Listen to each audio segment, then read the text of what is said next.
అందరికీ నమస్కారం. మనందరికీ తెలిసిందే వికసిత్ భారత్ 2047 పేరు మీద, అదేవిధంగా స్వర్ణాంధ్ర 2047 పేరు మీద ప్రతి ఒక్కరు కూడా 2047 టైంకి భారతదేశం కూడా ప్రపంచంలోనే అత్యున్నత ప్లేస్లో ఉండడానికి మనందరం కూడా శ్రీకారం చుట్టాలి అని నరేంద్ర మోడీ గారి పిలుపు మేరకు, గౌరవ ముఖ్యమంత్రి గారు చంద్రబాబు నాయుడు గారి ఆదేశాల మేరకు స్వర్ణాంధ్ర 2047 ఇంప్లిమెంటేషన్స్కి కూడా ఏ రకంగా మనం ప్రణాళిక సిద్ధం చేసుకోవాలని చెప్పి గ్రామ స్థాయి నుంచి మండల స్థాయి నుంచి కాన్స్టిట్యున్సీ లెవెల్ నుంచి జిల్లా స్థాయి నుంచి రాష్ట్ర స్థాయి వరకు కూడా ఒక ప్రణాళికను సిద్ధం చేసి స్వర్ణాంధ్ర 2047 ఒక ప్రణాళికను సిద్ధం చేసుకోవడానికి ప్రతి ఒక్కరు కూడా ముందుకు రావాలని, ప్రజల భాగస్వామ్యంతో మన ఆంధ్రప్రదేశ్ రాష్ట్రాన్ని దేశంలోనే కాదు ప్రపంచంలోనే అగ్రగామి రాష్ట్రంగా ఉంచడానికి ప్రణాళిక సిద్ధం చేయమని చెప్పి గౌరవ ముఖ్యమంత్రి గారు ఆదేశాలు ఇవ్వడం జరిగింది. దానిలో భాగంగానే ముందు ఒక 5 సంవత్సరాల యాక్షన్ ప్లాన్, అంటే 2029 వరకు, అంటే 2024 నుంచి 2029 వరకు కూడా ఒక యాక్షన్ ప్లాన్ రెడీ చేసి ఆ యాక్షన్ ప్లాన్ ప్రకారంగా రాబోయే 5 సంవత్సరాల అడ్మినిస్ట్రేషన్ కూడా చేస్తూ దానికి అనుగుణంగా అన్ని సెక్టార్ల నుంచి కూడా అభివృద్ధి పథంలో ముందుకు తీసుకెళ్లడమే కాకుండా జీడిపి రేట్ని కూడా మనం పెంచే కార్యక్రమాన్ని కూడా మనం అందరం కూడా చూసుకుంటున్నాం. దానిలో భాగంగానే ఈరోజు కలెక్టర్ స్థాయిలో, ఈరోజు జిల్లా స్థాయిలో కలెక్టర్ గారి నేతృత్వంలో ఈరోజు ఒక మీటింగ్ కూడా ఏర్పాటు చేయడం జరిగింది. ఈ మీటింగ్కి ముందు మనందరికీ తెలుసు, గ్రామ స్థాయి నుంచి కూడా ప్రతి ఒక్కరు కూడా గ్రామంలో ఏ గ్రామంలో పండే పంటలు ఏంటి, అక్కడ అగ్రికల్చర్ సెక్టార్ ఎలా ఉంది, ఇండస్ట్రియల్ సెక్టార్ ఎలా ఉంది, సర్వీసెస్ సెక్టార్ ఎలా ఉన్నాయి, దాన్ని ఇంకా ఇంప్లిమెంట్ ఎలా చేయాలి, 5 సంవత్సరాల్లో ఎంతవరకు టార్గెట్ పెట్టుకోవాలి, ఈ టార్గెట్ ఎలా ఫుల్ఫిల్ చేయాలి, ఈ టార్గెట్ ఫుల్ఫిల్ చేయాలంటే ఎంత బడ్జెట్ అవుతుంది, ఎటువంటి ఇన్ఫ్రాస్ట్రక్చర్ అక్కడ మనం అకామిడేట్ చేయాలి, ఈ విషయంలోని అన్ని డిపార్ట్మెంట్ల నుంచి కూడా సమగ్రమైన నివేదికలు అయితే తెప్పించుకొని ఈరోజు కలెక్టర్ గారు ఒక మీటింగ్ ఏర్పాటు చేసుకొని ఆ మీటింగ్లోని ప్రతి ఒక్కరు కూడా దీన్ని ఇంప్లిమెంట్ చేయాలి అని చెప్పి ఒక తీర్మానాన్ని తీసుకున్నాం. దీనిలో భాగంగానే మరి ముఖ్యంగా ఏంటంటే ఇందులోని మన పబ్లిక్ రిప్రజెంటేటివ్స్ పార్ట్నర్షిప్ కూడా ఉండాలి. కాబట్టి ఈరోజు ఏదైతే మన కొంతమంది ఎమ్మెల్యేస్ ఈరోజు ఈ కార్యక్రమానికి హాజరు కాలేకపోయారు, బికాస్ అక్కడ మన పీలా గోవింద సత్యనారాయణ గారిది ప్రమాణ స్వీకారం ఉండటం వల్ల కొంతమంది రాలేకపోయారు. బట్ ఇది 5వ తారీఖు లోపు జరగాలి అని చెప్పి కలెక్టర్ గారు చెప్పడం వల్ల ఈరోజు నేను ఇక్కడికి వచ్చి అటెండ్ అవ్వడం జరిగింది. ఈరోజు వచ్చిన అవుట్పుట్ ఏదైతే ఉందో దాని మినిట్స్ అన్నీ కూడా ఏ మండలం వైజ్గా ఒక యాక్షన్ ప్లాన్ అనేది రెడీ చేశారు. 34 మండలాలకి అన్ని మండలాలకి కూడా యాక్షన్ ప్లాన్ రెడీ చేశారు.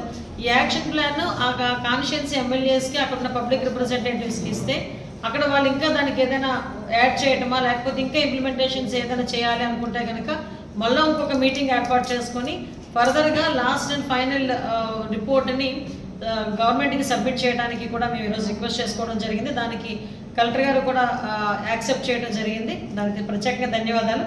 ఎందుకంటే ఈరోజు ప్రతి సెక్టార్లోని కూడా మనం ఆలోచించుకుంటే ఇంతవరకు లాస్ట్ 5 సంవత్సరాల కాలంలోని కూడా ప్రతి సెక్టార్ కూడా నిజంగా చెప్పాలంటే నిర్వీర్యం అయిపోయింది.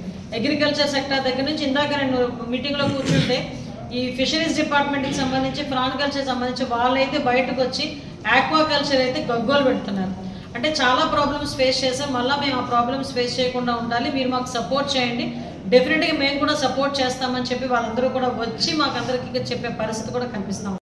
అంటే హార్టికల్చర్ కానీ అగ్రికల్చర్ కానీ ముఖ్యంగా మన అనకాపల్లి జిల్లాకు ఉన్న బ్యూటీనెస్ ఏంటంటే ఒక దగ్గర 73 కిలోమీటర్ల మేర కోస్టల్ లైన్, అదేవిధంగా హిల్ ఏరియా ఉంది, అగ్రికల్చర్ ఏరియా ఉంది, సర్వీస్ సెక్టార్ ఉంది, టూరిజం డెవలప్మెంట్కి ఉంది. ఓ పక్కన మనం ఎటు చూసినా ఇక్కడ దేవిపురం టెంపుల్ టూరిజం దగ్గర నుంచి, భోజనకొండ దగ్గర నుంచి ఇక్కడ నూకాలమ్మ టెంపుల్, అక్కడ ఉపమాక టెంపుల్, అక్కడ తర్వాత రేవుపోలవరం బీచ్, ఇక్కడ ముత్యాలమ్మ బీచ్, ఇలాంటి సెక్టార్స్ అన్ని మనం చూసుకుంటే కనుక అన్ని సెక్టార్స్ కూడా ఇక్కడ డెవలప్ అవ్వడానికి చాలా స్కోప్ ఉన్న జిల్లా ఇది.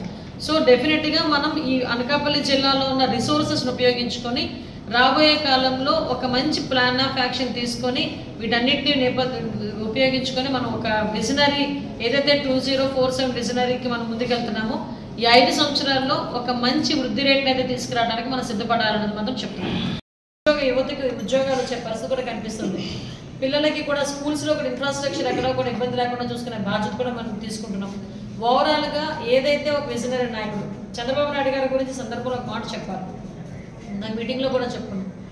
ఆయన ఇంతకుముందు ముఖ్యమంత్రిగా ఉండేటప్పుడు 2020 విజన్ అనేటప్పుడు చాలామంది నవ్వుకున్నారు. కానీ అది ప్రూవ్ చేసి చూపించారు.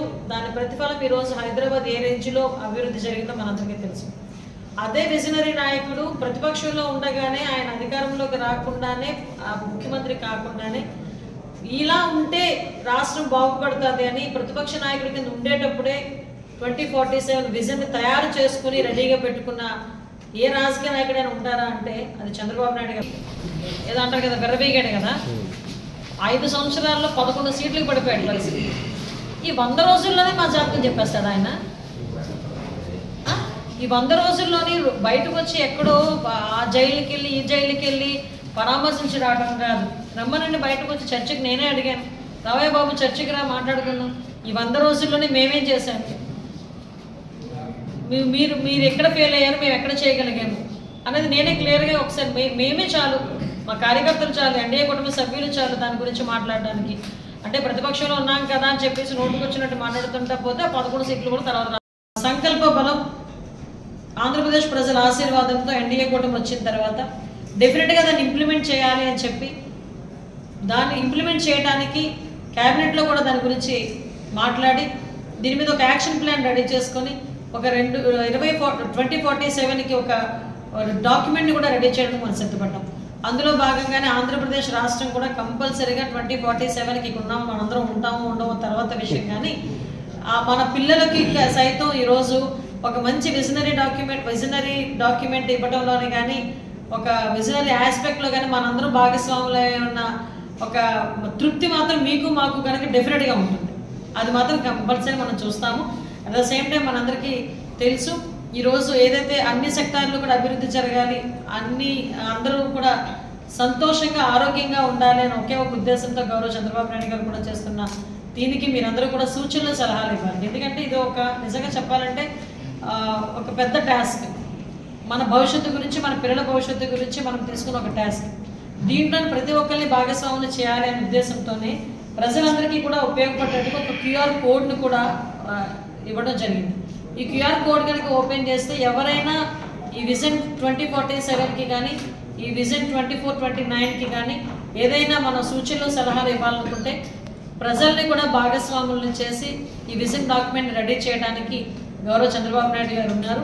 కాబట్టి మీరందరూ కూడా దయచేసి సూచనలు సలహాలు ఇవ్వాల్సిందిగా మనస్ఫూర్తిగా కోరుకుంటూ ఈ స్వర్ణాంధ్ర 2047లో మనందరూ కూడా భాగస్వాములు అవుదామని మిమ్మల్ని అందరినీ కూడా మనస్ఫూర్తిగా కోరుకుంటూ సెలవు తీసుకుంటాం.